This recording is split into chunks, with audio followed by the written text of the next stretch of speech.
Ciscap es un tipo, ya sabes, pues que en el cosmos maya, en el universo, en la naturaleza, existe lo que es lo frío y lo caliente.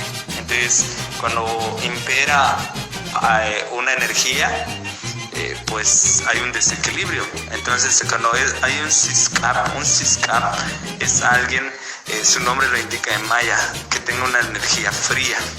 Lo que, por ejemplo, relacionado a lo que son el PIB, si alguien es Ciscap, se dice que el PIB, en este caso, los tamales no se cuecen, ¿sí?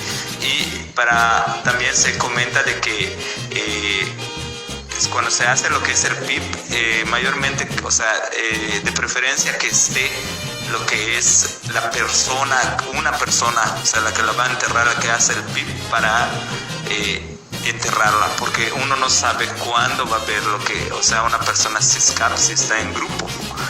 Igual comenta mi señor padre que el Ciscap, su contra son tirar 9 piedritas dentro del PIB, para que se cuezca lo que estás enterrando, ¿no?